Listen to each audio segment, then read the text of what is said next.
Applause entertainment நீலம் studios தயாரிப்பில் applause entertainment மற்றும் பாரஞ்சித் வழங்கும் மாரி செல்வராஜ் இயக்கத்தில் ரூம் நடிக்கும் வயசன் காலமடான் வெற்றி நடை போடுகிறது. தீபாவளி பண்டிகை கொண்டாட்ட எதிரொலியாக 3 நாட்களில் ரூபாய் 789 கோடிக்கு மது விற்பனை நடந்துள்ளது.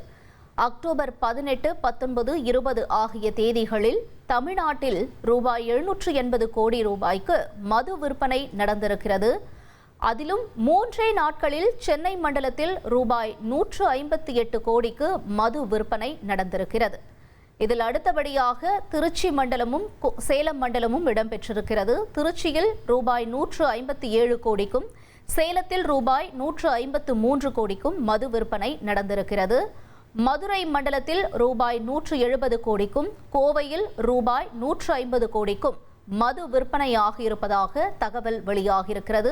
ஒட்டுமொத்தமாக தமிழகத்தில் ரூபாய் 789 கோடிக்கு தீபாவளி தினத்தை முன்னிட்டு மது விற்பனையானது நடந்திருக்கிறது. முக்கிய செய்தியாக பார்த்தோம்.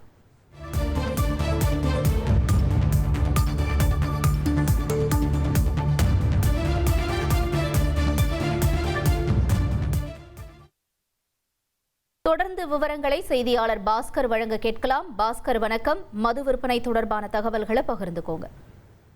கடந்த 18ஆம் தேதி டாஸ்மாக் கடைகள் மூலமாக 230 கோடிக்கு மது விற்பனையாக இருக்கிறது.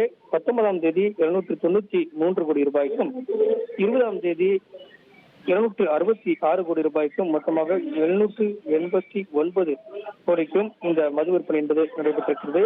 சென்னை மண்டலத்தில் 3 நாட்களும் சேர்த்து 158 கோடிக்கும், திருச்சி மண்டலத்தில் 157 கோடிக்கும், சேலத்தில் 153 கோடிக்கும், மதுரைக்கு 170 கோடிக்கும், கோவையில மண்டலத்தில் 150 கோடி மது விற்பனையாக இருக்கிறதாக தெரிவிக்கப்பட்டிருக்கிறது. மது விற்பனை கடந்த 18, 19 மற்றும் 20 ஆகிய நாட்கள்ல 789 கோடிக்கு இந்த மது விற்பனையானது நடைபெற்றிருக்கிறதாக தெரிவிக்கப்பட்டுள்ளது. தகவல்களுக்கு நன்றி பாஸ்கர். அப்ளாஸ் என்டர்டைன்மெண்ட் நீலம் ஸ்டுடியோஸ் தயாரிப்பில் அப்ளாஸ் என்டர்டைன்மெண்ட் மற்றும் பாரஞ்சித் வழங்கும் மாரி செல்வராஜ் இயக்கத்தில் ரூம் நடிக்கும் வயசன் காலமடான் வெற்றி நடை போடுகிறது.